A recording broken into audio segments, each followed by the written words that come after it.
Et le groupe de pression a marché, l'IDPS. Ah, vous appelez l'IDPS ce groupe C'est un groupe de pression. Ils ont marché. Vous avez vu un parti avec une grande base comme ça. Un parti qui a à sa tête un étudiant de Jean 1. Ça, c'est un parti sérieux. Et non, s'il vous plaît, s'il vous plaît. Joseph Kabila, quand il a dirigé ce pays, en 2001, il avait quel titre académique? Merci beaucoup. Joseph Kabila avait plusieurs diplômes. Mon Dieu. Plusieurs diplômes. Mais vous me posez que soyez calme, ne soyez pas agité. Joseph Kabila avait plusieurs diplômes en formation militaire, des académies militaires connues du monde. Joseph Kabila avait quoi? Plusieurs diplômes des académies militaires. Parce qu'il a fait des spécialités. Et ces académies militaires de la Chine, ici en Afrique, en Zambie, en Tanzanie, partout. Il a ces diplômes-là.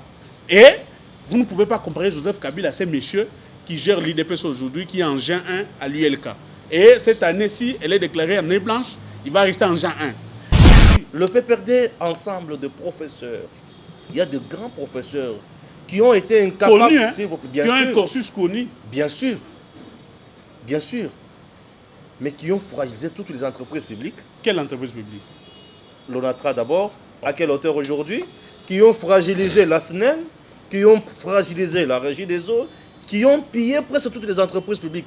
Dites-moi les 18 ans de Joseph Kabila à la tête de pays. Quelles sont les entreprises créées par Joseph Kabila qui engagent beaucoup de Congolais aujourd'hui? Et on peut dire, nous sommes fiers de ce que Joseph Kabila nous a laissé comme entreprise publique. Nous vous avons amené la démocratie.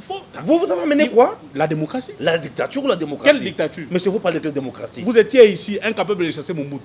Mouzé a pris les armes, nous avons chassé Mobutu. Et ça, vous encouragez ça? Oui. C'est de la rébellion. Vous avez tué les Congolais. Nous acceptons. Vous avez pillé les Congos. On a tué qui? Mais oui, mais la rébellion fait quoi? Mouzé a tué la rébellion vient en caressant les gens.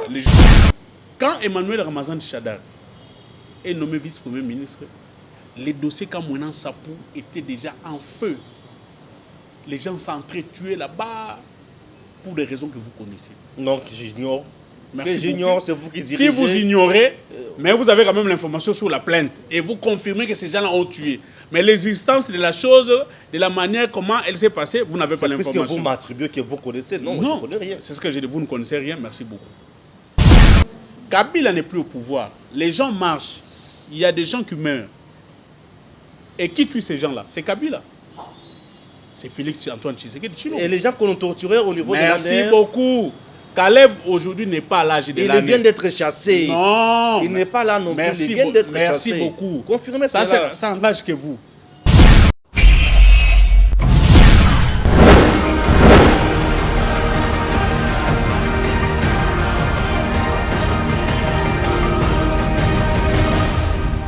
Vous informer, c'est notre devoir. Monsieur, dame, bonsoir et bienvenue dans votre émission.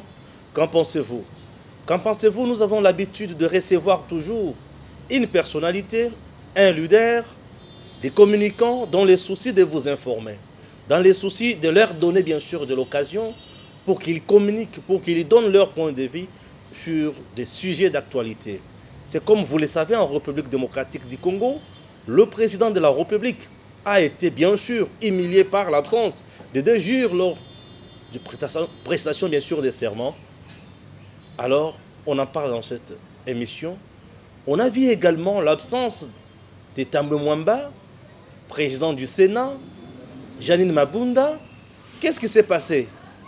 Les invitations n'ont pas été lancées à temps ou quoi? On en parle dans cette émission. On va toucher également la coalition FCC Cash. Est-ce que ça marche? Une autre question qui défraye, bien sûr, l'actualité en République démocratique du Congo, c'est celle liée à l'organisation des élections. Certains ténors disent qu'il est souhaitable que les élections soient organisées en 2030 pour que les conditions soient remplies et réunies. Alors, une autre frange des Congolais, au nombre de 12, en train de sensibiliser la société civile, consulter les gens en dehors des institutions, réclamant des réformes approfondies, entre autres, ne pas retrouver encore dans le bureau de la CENI les membres ou les animateurs ayant participé à l'organisation des élections les 10 dernières années. Qu'en pensez-vous, chers Congolais? Alors, je reçois pour vous, maître, un communicant du PPRD. Il s'appelle Jean-Serge. Avec lui, nous allons analyser. Jean-Serge, bonjour. Bonjour très chers compatriotes. Tout va bien, j'espère. Dieu fait grâce et nous allons bien. Le juge vient, ou bien certains magistrats ont refusé de prêter serment. Semble-t-il que le PPRD serait derrière tout ça, ou le FCC, et vous êtes du PPRD. Comment avez-vous d'abord jugé le comportement de ces derniers? Et comment répondez-vous aux gens qui pensent que c'est vous qui êtes derrière cette absence?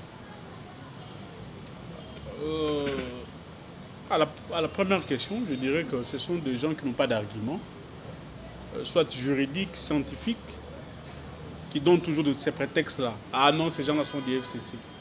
Je vous avais posé une question très pertinente, malgré que je n'étais pas dans mon rôle de vous poser des questions.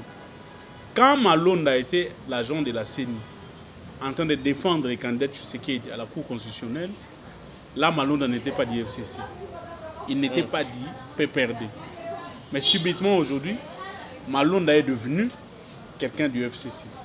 Le même juge ici, quand ils étaient en train de faire leur travail en tant que juge pour donner une justice équitable lors du procès en contentieux entre les candidats Félix Tshisekedi et les candidats Fayoulou, ces juges-là étaient des hommes intègres, scientifiques, intelligents. Aujourd'hui, on les traite des gens du PPRD et du FCC. Donc, concluez, ceux qui nous suivent à la maison savent que c'est une aventure de mauvais goût pour des gens qui n'ont pas d'argument. Deuxième chose, je suis un légaliste, je fais les droits, je suis jaloux quand on parle des questions du droit. Je suis jaloux quand on parle des textes, parce que j'estime qu'un juriste doit s'accrocher au texte et doit rester dans le strict respect de l'esprit des textes et lois. Ces juges ont aussi le droit de dire que nos droits ont été lésés. La Constitution règle toutes ces matières, nommant les juges, leur fonctionnement, parce qu'il y a même une loi organique qui fixe modalité et fonctionnement de la Cour constitutionnelle. Ils ont été nommés à la Cour constitutionnelle. Leur mandat est en cours. On ne les a pas consultés. Et leur nomination n'a pas fait l'objet de discussions au sein du Conseil supérieur de la magistrature. Le Conseil supérieur de la magistrature n'a jamais dénoncé, qui n'a jamais été consulté. Mais ne peut pas dénoncer. Si... Non, mais ce sont des légalistes. C'est ce que je dis. Ce sont ceux qui se sentent lésés qui doivent dénoncer.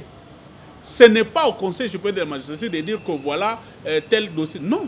C'est ceux qui se sentent lésés, qui estiment que leur droit a été bafoué, qui donnent un son de cloche pour dire à la population, pour dire aux constitutionnalistes, pour dire au monde que nous devons faire attention parce que nous sommes entrés lentement et sûrement, comme l'avait souligné Emmanuel Ramazan Shadari, dans une dérive dictatoriale.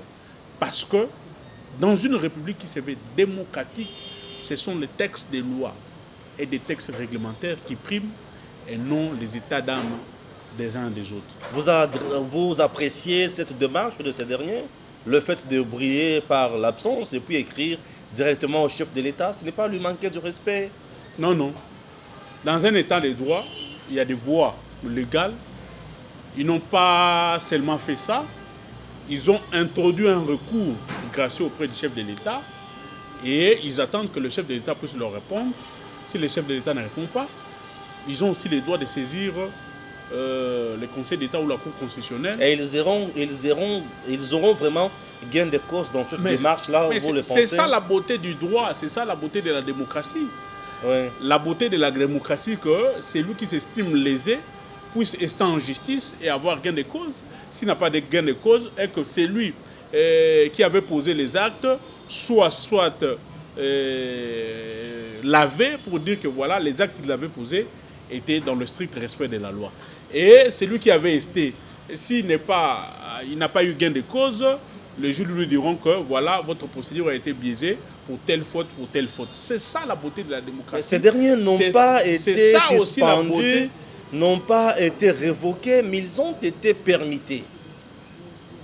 D'abord, la Constitution ne permet pas qu'on puisse les permettre. Parce que leur mandat court encore. La Constitution demande qu'ils soient en avant dans leur posture de juge de la haute cour consultés avant une quelconque permutation. La Constitution demande que, avant leur nomination, que l'objet de leur nomination soit discuté en Conseil supérieur de la magistrature, ce qui n'a pas été fait. Ça a été donc, fait parce que le Conseil n'a jamais dénoncé cela. Je vous dis que ce n'est pas au Conseil. Les conseils supérieurs de la magistrature très cher frère déjà... Stéphane, ce n'est pas la magistrature. Quand vous vous lésez, c'est comme vous me diriez que quand vous vous sentez lésé, c'est votre structure, je ne sais pas comment vous appelez ça, c'est SAC ou je ne sais pas, une corporation de journalistes qui va d'abord dénoncer. Non, c'est vous en tant que journaliste qui dénonce et puis votre corporation suit après. Vous encouragez ces juges dans leur démarche? Je les encourage en tant que nationalistes, mais aussi en tant que légalistes. Parce que nous sous-estimons que dans un état de droit, le respect des textes est très important. Dans une démocratie, pour que les choses évoluent normalement, pour que le droit et les libertés des uns et des autres soient respectés, il faut le respect des textes. Vous voulez nous dire que le président de la République n'a pas respecté le texte, n'a pas respecté la Constitution? Nous tombons très bas. Très cher Stéphane, vous êtes un journaliste intelligent qui réfléchit. Je vous ai dit ici, les cas sont légion. Dès le départ, l'ordonnance nommant Vital Kamerhe avait violé la Constitution. Je vous avais expliqué une fois ici. Quand on notifie un directeur de cabinet, on sous-entend qu'il est à la maison, qu'il suit à la télé, comment il est en train d'être notifié sur ordonnance présidentielle. Mais curieusement, la même personne qui est à la maison, qui attend une nomination, contresigne la même ordonnance. Nous sommes où? Les ordonnances nommant le grand-père Kyungu et les autres ont violé la Constitution parce que ces ordonnances n'ont jamais été discutées au Conseil des ministres. Quand nous nous parlons, non, nous sommes jaloux. Quand nous nous parlons, oh non, vous aviez fait ça. Non, c'est pas... Mais quand le chef de l'État... Je vais y arriver. Viole tout, les dernières ordonnances contresignées par le vice-premier ministre incompétent, Gilbert Kankonde, violant même la parcelle du pouvoir qui lui a été confiée par le Premier ministre, sont tombés. Non, ce n'est pas le Premier ministre qui doit lui confier son pouvoir. Le Premier ministre a son rôle à jouer. Mais je dis... Mais quand il n'est pas, l'intérim n'est pas déterminé sur telle ou telle autre matière. Les contreseins ici est un domaine exclusif au Premier ministre. Et deuxièmement, non seulement, on ne s'arrête pas seulement là, mais on dit ceci, que les ordonnances qui ont été contresignées par le vice-premier ministre n'ont jamais passé en Conseil de ministres. Donc, ces ordonnances ont violé l'esprit de la Constitution et nous, en tant que légalistes, en tant que nationalistes, on ne peut pas soutenir de telles choses. Si je vous comprends bien, même les téléspectateurs qui nous suivent de partout dans le monde, d'ailleurs vous nous suivez depuis les États-Unis, vous êtes en Belgique, vous êtes en France, au Canada. Au Canada, je vois Kizito, hein, mon frère, je le vois là-bas. Je vois plusieurs gens qui nous suivent de partout. Petrus, vous nous suivez de partout. J'aimerais comprendre concrètement aujourd'hui, puisque en vous écoutant très bien, le président de la République ne fait que violer la Constitution. Et lorsque le président de la République viole la Constitution, ça s'appelle directement haute trahison. Pensez-vous qu'il peut être aussi aujourd'hui poursuivi à cause de cela? Mais bien sûr. Et vous, si jurez quoi? C'est ce que je dis. Tout est fait par la personne qui se sent lésée. La procédure peut être déclenchée pour haute trahison. Parce que je vous ai dit que les cas sont légion. Mais pour favoriser le calme, pour favoriser la paix et la coalition, nous rappelons d'abord au président de la République, c'est lui qui est le garant du bon fonctionnement des institutions. Nous lui disons aussi que c'est lui qui tient à l'ancrage concernant l'état des droits, l'état des droits n'est que l'application des textes, le respect des textes. Mais si déjà, en tant que garant du bon fonctionnement des institutions, ces ordonnances posent problème, violent la Constitution, violent certaines lois, cela met en doute l'existence même de la notion de l'état des droits dans notre pays et de sa matérialisation. Parce que les gens se disent, non, là il y a un problème. C'est que les autorités disent lors des discours et tout ça, en pratique, ça ne se matérialise pas. Et ces choses-là poussent aussi les gens à avoir des doutes sur la praticabilité des lois. Et ils se disent aussi que cet état des droits, cette notion, risque de devenir, ou serait déjà devenue, une notion sélective. Elle s'applique selon que vous êtes du FCC, ou elle s'applique selon que vous êtes du CACH ou de la MOUCA, et ça pose problème. Alors que les lois et les textes du pays sont contraignants envers nous tous et s'appliquent de la même manière pour tous les citoyens d'une nation qui se veut démocratique. Aujourd'hui, j'ai l'impression que le PPRD et FCC donne vraiment de très bonnes leçons en ce qui concerne le respect de la Constitution. On a toujours donné des... Vous vous êtes rattrapé ou je ne comprends rien? Vous vous êtes dit, après avoir violé cette Constitution plusieurs fois, cette fois-ci, quand même, c'est la bonne pour nous. On doit chercher à aider les autres à ne pas violer, à ne pas emprunter les mêmes voies que nous pour que le pays aille de l'avant. On peut dire gloire à Dieu. Hein? Si je peux emprunter vos propos, si vous voyez les choses dans ce sens-là, tant mieux. Mais nous disons ceci, que le FCC a toujours prôné le respect des textes. Le FCC commence maintenant à prôner le respect des textes. C'est mieux comme ça. Depuis que notre leader, le leader éclairé, le camarade Joseph Kabila Kabange, était président de la République, nous nous sommes comportés en tant que des hommes et des femmes responsables en ce qui concerne les textes. Oui, on peut dire qu'il y a eu des cas isolés, de gauche à droite. Ça, vous appelez cas isolés? Je peux dire des cas isolés, ça ne manque jamais. Mais de la manière dont les choses se font maintenant, sous Kabila, ça n'a jamais été ici. Les lois ont été votées en bonne et due forme.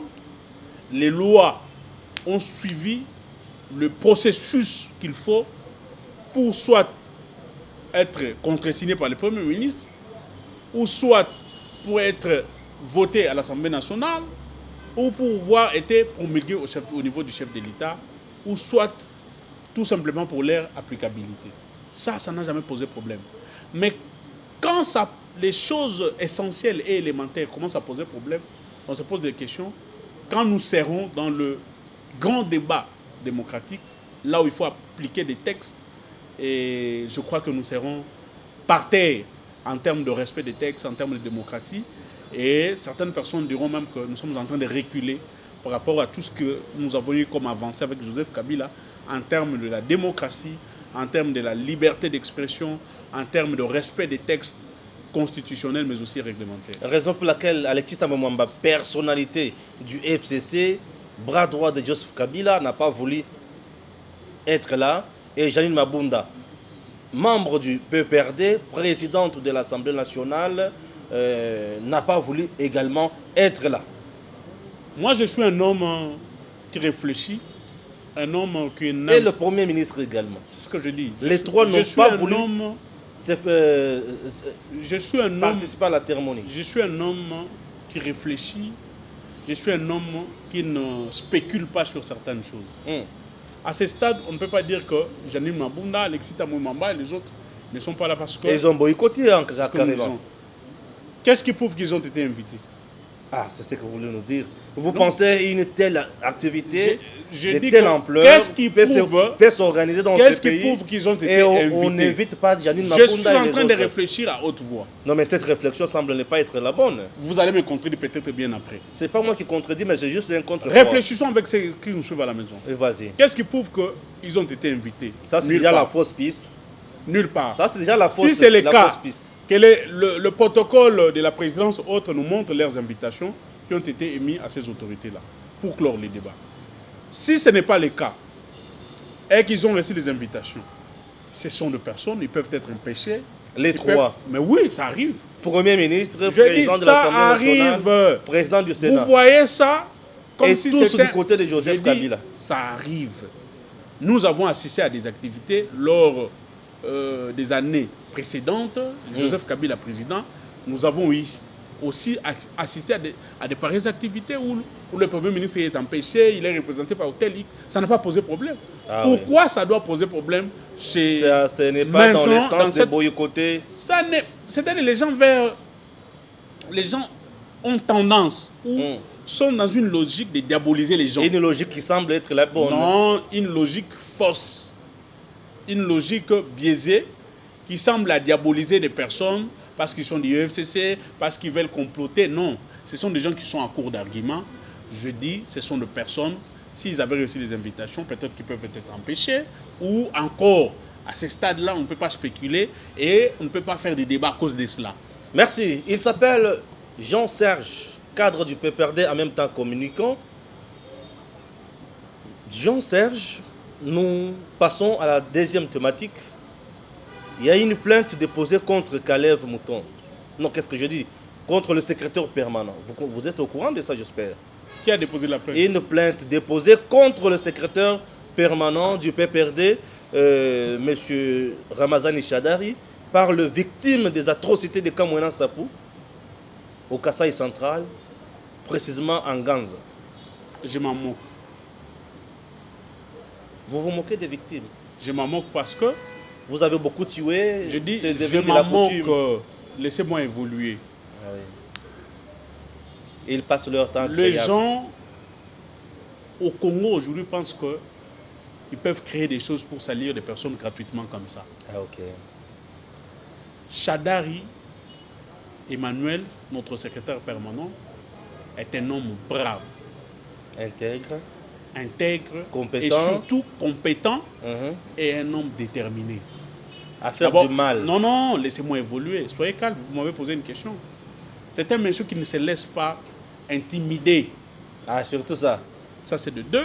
Qui va intimider Chadari? Troisièmement, oui. parce qu'il n'a rien fait. On ne Ah, peut pas ok. l'intimider. Mais pourquoi il peut crier à parler? Deuxièmement, qu'on nous intimide pas. Lui-même Deuxièmement, lui parlait en tremblotant. Non, non, il n'a même pas trembloté. Ah, ok, Écoutez, ok. Bon, c'est l'impression que j'avais.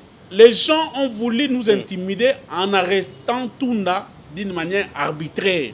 Ah, ok. Et nous avons dit à ces gens-là qu'ils n'ont pas le monopole de violer la Constitution et de faire des arrestations arbitraires. Oui. Ça, c'est des... Et Mais Tunda qui n'a pas été un modèle puisqu'il a été chassé du gouvernement. Non, Tunda n'a jamais été chassé. Tunda par élégance. Non, il a été chassé. Non, non. Tunda n'a jamais été chassé. Il a chassé. été déconnecté de la J'ai vidéoconférence. dit, Ça quand vous s'appelle chasser, déconnectez, tout simplement. non, quand vous déconnectez par vidéoconférence, ça vous avez dit chasser. Ça s'appelle chasser. Non, non. Tunda est resté dans sa logique. C'est un homme intègre. Pour son honneur. Un homme intègre.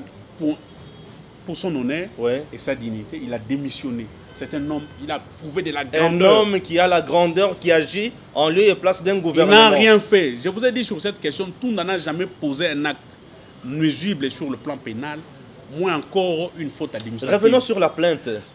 Le dossier Tunda, le ministre du Cash, en charge, je crois, de l'agriculture, a introduit aussi un dossier comme ça à l'Assemblée nationale. Il n'a jamais été arrêté. Il n'a jamais été arrêté. C'est très bien. Retournons sur Maintenant, la plainte.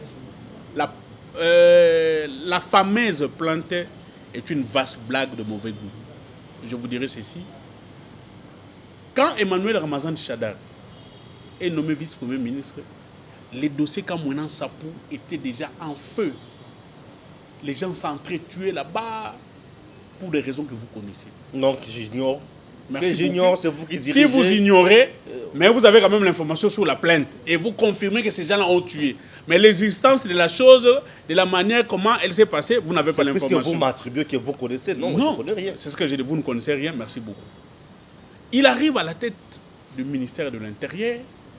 Il y avait déjà le sang qui coulait. Ouais. En tant que ministre de l'Intérieur, contre vents et marées, des tueries, des attaques, il a pris le courage que beaucoup n'ont pas aujourd'hui et beaucoup ne peuvent pas poser de pareils actes. Il a pris son avion. Il a atterri à Kananga, au Kasaï. Là où ça tirait? Ça tirait. Non, mais ça ne tirait pas au Kassai. Oh. Voilà, vas-y. À Molo Molo. Ouais. Son cortège a été même attaqué par le fameux criminel de Kamouenansap. Ah, ce sont des criminels. Mais écoutez, Des criminels sans... ce sont des gens qui ont tué des milliers de Congolais. Je ne peux... Vous voulez que je les appelle qui? Ok. Vous croyez que vous, en tant que Congolais, vous avez le droit de prendre les armes, tuer tes propres frères pour une raison quelconque? Et que cette problématique-là ne peut pas être réglée autrement. Et vous voulez que j'appelle ces gens-là qui? Ce sont des criminels. Personne n'a le droit de tuer ses propres frères pour une raison quelconque. Parce que la vie humaine est sacrée. Oui, mais dis-moi, Kinshasa, on torturait, on arrêtait dans des cachots de l'année. Merci beaucoup pour cette question. Là, eux étaient quand même dans les droits de le faire. Merci beaucoup pour cette question. Une question intelligible. Kabila n'est plus au pouvoir. Les gens marchent. Il y a des gens qui meurent. Et qui tue ces gens-là? C'est Kabila. C'est Félix Antoine Tshisekedi Tshilombo. Et les gens qu'on torturait au niveau de l'année. Merci beaucoup. Caleb aujourd'hui n'est pas à l'âge de l'année. Il vient d'être chassé. Non. Il n'est pas là non plus. Il vient d'être chassé. Merci beaucoup. Confirmez ça. Ça engage que vous. Caleb n'est plus l'âge de l'année. Il y a des gens qui sont torturés aujourd'hui. Qui? Il y a des journalistes arrêtés. Nico Faye, ton frère journaliste, a été ramassé comme un petit citoyen ici. Tout ça c'est Caleb. Tout ça c'est Kabila. Vous l'avez soutenu. On a vu des gens faire des publications. Vos associations de criminels, des petits messieurs manipulés par les impérialistes, Azado, Akaj et tout ça, on les a vus publier. Azado ne publie plus les rapports journaliers sur l'état, les droits de l'homme dans notre pays. Non, il ne faut pas se moquer des gens. Nous connaissons comment... Il y a quand même des avancées. Quelle avancée? Remarquable aujourd'hui. J'ai dit, il y a eu la marche de Loucha, Filimbi et autres à l'Est, il y a des gens qui sont morts. Il y a eu la marche du FCC. J'ai dit, il y a... Mais ni casse ni mort. Le FCC, c'est une plateforme des gens intégrés et des intellectuels qui sont respectueux. Après avoir détruit... Qui sont respectueux des institutions. Non, qui ont respecté les institutions parce qu'ils ont fragilisé toutes les institutions. Je vous pose la question. L'IDP, ça a marché, il y a eu combien de monde? Le groupe de pression a marché, l'IDPS. Ah, vous appelez l'IDPS ce groupe de pression? C'est un groupe de pression. Ils ont marché. Vous avez un parti avec une grande base comme ça? Un parti qui a à sa tête un étudiant de Jean 1. Ça, c'est un parti sérieux. Et non, s'il vous plaît. Joseph Kabila, quand il a dirigé ce pays, en 2001, il avait quel titre académique? Merci beaucoup. Joseph Kabila avait plusieurs diplômes. Mon Dieu. Plusieurs diplômes. Mais vous me posez que soyez calme, ne soyez pas agité. Joseph Kabila avait plusieurs diplômes en formation militaire, des académies militaires connues du monde, notamment de la Chine. Je demande à mon réalisateur de prendre bien soin de cette partie. Je vous dis, si vous voulez, je vais vous amener ces diplômes-là. Joseph Kabila avait quoi? Plusieurs diplômes des académies militaires. Parce qu'il a fait des spécialités. Et ces académies militaires de la Chine, ici en Afrique, en Zambie, en Tanzanie, partout. Il a ces diplômes-là. Et vous ne pouvez pas comparer Joseph Kabila à ces messieurs qui gèrent l'IDPS aujourd'hui, qui est en Jean 1 à l'ULK. Et cette année-ci, elle est déclarée en année blanche, il va rester en Jean 1. Et je comprends pourquoi aujourd'hui des gens comme des professeurs Tshilombo, des autres là, comment ils s'appellent, Maître Kazadi, refusent de gérer le parti avec ces messieurs. Les duos là. C'est un duo de troubles. Vous êtes... le PPRD d'aujourd'hui, c'est un grand parti de professeurs. Il y a de grands professeurs. Nous avons marché. S'il vous plaît, nous avons marché. S'il vous plaît, on n'a pas eu de casse. Acceptez que je termine ma question. Aucun policier tué. Aucun policier à l'hôpital. Aucun militant tué. Aucune personne blessée. Ça s'appelle leçon de démocratie que Félix a donné au PPRD. Non. Bien sûr, merci. Une leçon de démocratie que l'IDPS devait donner d'abord. Est-ce que l'IDPS a donné une leçon de démocratie? Ce sont les... Paraît-il que ce sont des badauds du PPRD qui partent tuer chez l'IDPS. Quand ils n'ont pas d'argument. Vous avez calciné les gens à l'IDPS, vous le savez. Vous avez des preuves. Vous avez vu des gens du PPRD aller calciner les gens là-bas. Vous avez des preuves. Là, tant que des preuves. Acceptez que je pose la question. Pour les choses de Kambonan Sapou, là, tu dis que tu ne sais pas. Mais pour les histoires de l'IDPS, tant que des preuves. Monsieur Serge. Mon frère, soyons sérieux. Nous sommes très sérieux. Ne sois pas manipulable. Personne n'est manipulable. Mais je vous dis, parce que vous confirmez pour les gens. Mais acceptez que je pose la question. Allez-y. Le PPRD, ensemble de professeurs, il y a de grands professeurs qui ont été incapables, connus, hein, qui ont un cursus connu. Bien sûr, mais qui ont fragilisé toutes les entreprises publiques. Quelle entreprise publique? L'ONATRA d'abord, à quelle hauteur aujourd'hui? Qui ont fragilisé la SNEL, qui ont fragilisé la régie des eaux, qui ont pillé presque toutes les entreprises publiques. Dites-moi les 18 ans de Joseph Kabila à la tête de pays. Quelles sont les entreprises créées par Joseph Kabila qui engagent beaucoup de Congolais aujourd'hui? Et on peut dire nous sommes fiers de ce que Joseph Kabila nous a laissé comme entreprise publique. Deux fois que quand tu réfléchis en intellectuel, là tu poses des questions qui sont vraiment intelligibles. Mais quand tu te transformes en militant... Je n'ai jamais été militant. C'est ce que je te dis. Je n'ai pas la carte. Non, j'ai comme l'impression... D'un parti politique. J'ai dit... Vous voyez maintenant que c'est la question qui semble difficile. Non. Vous ne voulez pas répondre. Vous commencez maintenant à m'échapper. Je vais te répondre à cette question. Vas-y. Mais des fois, je vois comme si quand tu poses certaines questions, tu as la casquette d'un militant d'un parti politique délimité. Mais je m'étais là. Je dis ceci. C'est vous qui courez derrière Chadari, qui courez derrière Mova, qui dansait, qui faisait tout. Est-ce que c'est interdit? Toi, tu as dansé sous Mobutu pendant 32 ans. Moi, je n'ai jamais dansé. Tu as dansé Sakayonsa derrière Mobutu. S'il vous plaît, j'étais encore gamin. Mais je dis, comment je vais danser sur Mobutu? Vous avez dansé avec Mobutu. Non. C'est les Mova et les autres qui ont dansé sur Mobutu. Nous, vous avons amené la démocratie. Vous avez amené quoi? La démocratie. La dictature ou la démocratie? Quelle dictature? Monsieur, vous parlez de démocratie. Vous étiez ici incapable de chasser Mobutu. Mouzé a pris les armes, nous avons chassé Mobutu. Et ça, vous encouragez ça? Oui. C'est de la rébellion. Vous avez tué les Congolais. Nous acceptons. Vous avez pillé les Congos. On a tué qui? Mais oui, mais la rébellion fait quoi? Mouzé a tué la rébellion vient en caressant les gens. J'ai dit ceci, soyons logiques. La rébellion de Mouzé a tué qui? Ok. On a tué combien de militaires? D'ailleurs, les militaires, nos frères qui étaient les militaires de l'époque d'Isaïe, déposaient les armes à eux-mêmes et nous récupérions des villes. On a tué qui? Ça, c'est de l'intox. Ça, c'est la machine de la diabolisation des impérialistes. Parlez-moi des entreprises publiques que vous avez créées, que vous avez avant de poser à Kabila la question... Ah là, vous échappez intelligiblement. Je vous réponds. Non, merci, je sais moi, que je ne fuis pas des débats, je ne fuis pas des questions. Vous ne fouillez pas, je comprends. Je vous réponds. Mais dis-moi que c'est les gens qui comprennent. Laissez-moi quelques minutes. Oui, vas-y. Je vais te répondre à cette question. Mais soyons logiques. Avant de poser à Kabila cette question, demandez à Kabila quand il est arrivé au pouvoir, je vous avais dit l'autre fois, ces pays avec quel budget? Avec quelles entreprises qui étaient en forme et viables? Quelles sont ces entreprises que Kabila a trouvées dans ces pays viables? Et si ces entreprises tiennent aujourd'hui, c'est grâce à Kabila. Si ces entreprises fonctionnent aujourd'hui, et nous avons créé d'autres. Nous avons créé Congo Airways. Avec quel avion? Mais des appareils qui roulent jusqu'aujourd'hui. Des Antonov? Non, des Antonov. À l'époque, Congo Airways, c'est parmi une aviation très chère. Nous avons créé Transco. Ça, ce sont avec des bis moribonds. Oh là. Tu as un problème d'amortissement. Vous avez le problème, hein, les problèmes des Congolais.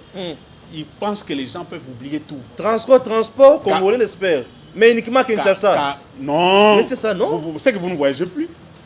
Les transports vont jusqu'à chez moi à Kikwit. Non, pas les transports aller jusqu'à Kikwit. J'ai dit, en bus. Les transports devraient se retrouver dans toutes les provinces. Mais c'est un processus. Qu'est-ce que vous croyez? Processus, hein.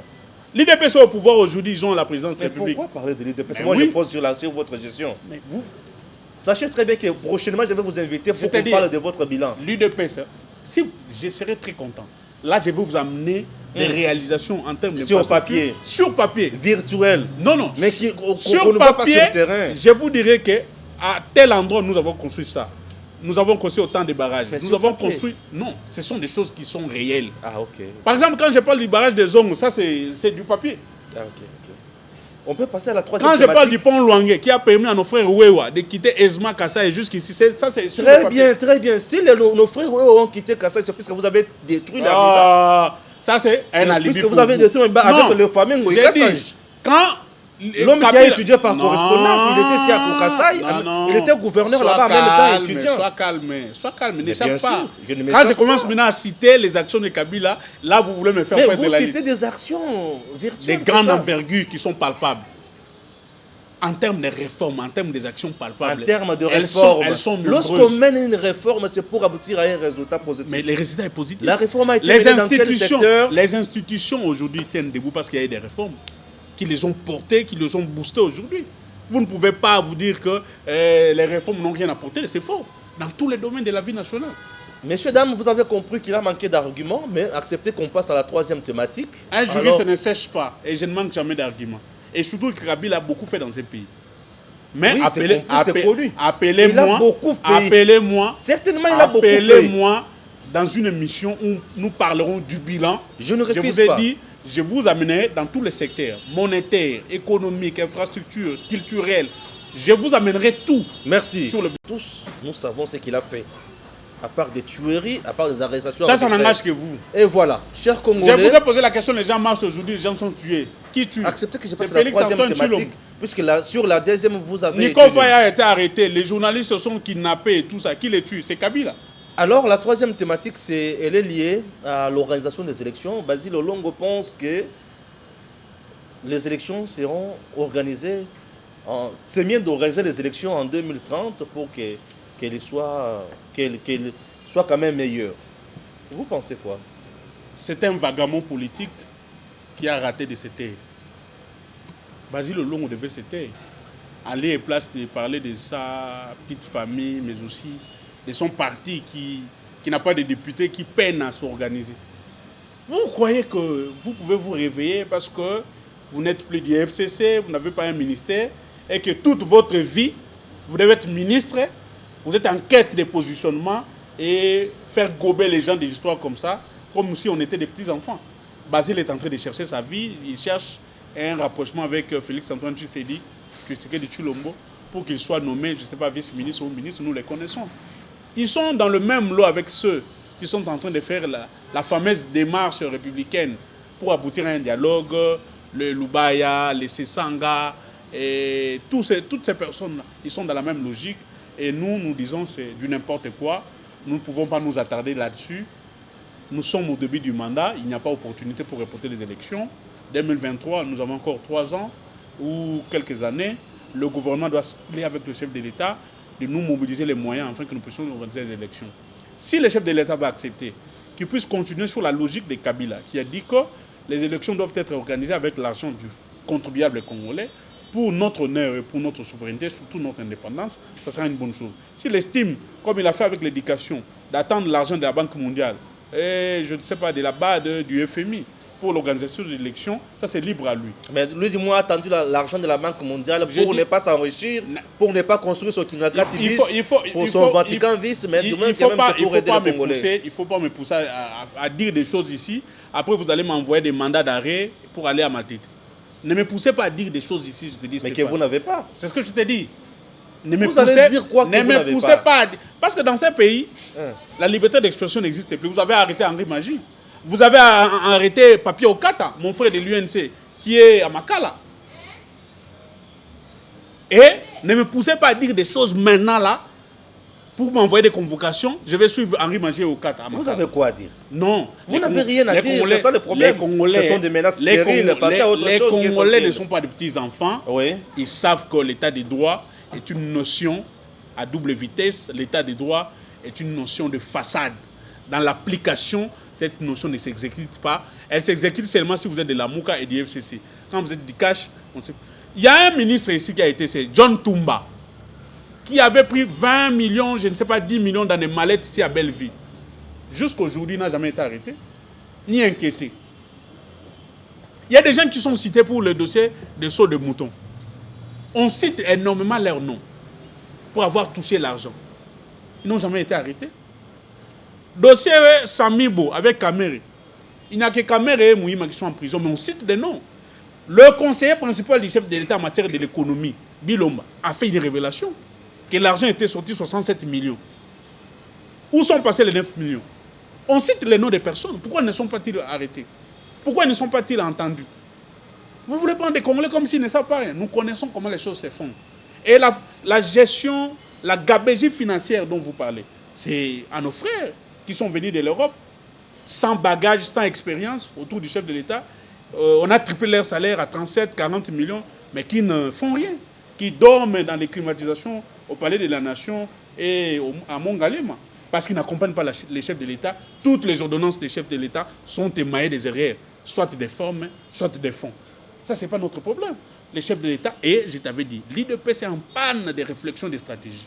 L'UDPS a une carence des cadres. Moubak est parti avec son intelligence. Moleka est parti avec son intelligence. Tous ceux qui réfléchissaient, qui avaient la tête, sont partis. On a maintenant des petits hommes, des étudiants des gens 1, président Aïe et les autres, on ne connaît pas même. leur niveau qui gère les partis. Ça crée la frustration. Les débats d'idées n'existent plus, c'est les débats de muscles et de wewa. Vous venez avec une proposition de loi, ah, on vous amène des wewa. Waouh, non, monsieur, nous sommes dans quelle république? Dans une république démocratique, c'est les débats d'idées. Je viens avec une proposition, vous venez avec une proposition. On discute. À travers ces débats-là, jaillit la lumière. Mais aujourd'hui, on nous impose une marche dictatoriale. On ne veut plus les débats. Pas de débat. On vous impose la casse. On a tué des gens ici. On a brûlé les maisons de privés ici. Pour une certaine intolérance. Et ici, au moment où nous faisons cette émission, Akasumbalesa, l'UDPS, s'est transformé en une corporation de douane. Ils ont mis leur base qu'on a appelée base Matembele, je ne sais pas où quoi. Une barrière, ils perçoivent la douane et tout ça. Quand les services compétents sont venus pour les interpeller, on a tué des policiers, on a brûlé même les tribunaux de paix de Kasumbalesa, en portant tous les dossiers. Et ça, c'est la démocratie, ça, c'est l'état des droits. Non, arrêtez. Ne nous prenons pas comme nous étions des petits-enfants et nous ne connaissons rien. Vous avez compris les discours très critiques du PPRD. Alors, chers Congolais, je viens de faire mon travail comme d'habitude. J'espère que vous allez critiquer aussi, puisqu'il s'agit de l'émission. Qu'en pensez-vous? Qu'en pensez-vous? C'est votre émission de débat. Qu'en pensez-vous? On donne l'occasion à tout politique, à tout acteur, à tout religieux. On donne l'occasion noble, bien sûr, à tout leader de s'exprimer. Il a parlé à cœur ouvert. Il s'est exprimé, il a parlé. Par moments, je l'ai coincé, mais il a parlé, il s'est défendu. Il s'appelle Jean Serge. Avec des questions qui sont venues délimitées. Personne ne me donne des questions. Je fais très bien mon travail. Des questions préparées. Et nous disons... Un journaliste doit préparer ses questions. C'est ce que je dis. Nous disons à ceux-là qui sont en train de comploter la plainte contre Chadar, ils nous trouveront sur les rues. Et nous, sans base. Nous attendons impatiemment cette plainte-là et ils nous verront. Merci. Avec Chadar au tribunal. Si la plainte existe. Mais qu'ils arrêtent avec des aventures. Parce qu'aujourd'hui... Mais ils ont peur de Chadar. Hein. Ils ont peur de Chadar. Raison d'ici là. Coup sur coup. À très bientôt. Ah, vous avez les informations. Vous êtes maintenant de l'ANER et de ces services-là. Je suis journaliste. Les Congolais ont suivi. Il a dit que Chadar sera en prison. Mais à cause de ces atrocités. C'est déjà un coup préparé. Ils ont les informations délimitées. Tranquillisez-vous. Je ne suis pas délimité. Merci et à très bientôt. Avant d'arrêter Chadar, il faut nous arrêter.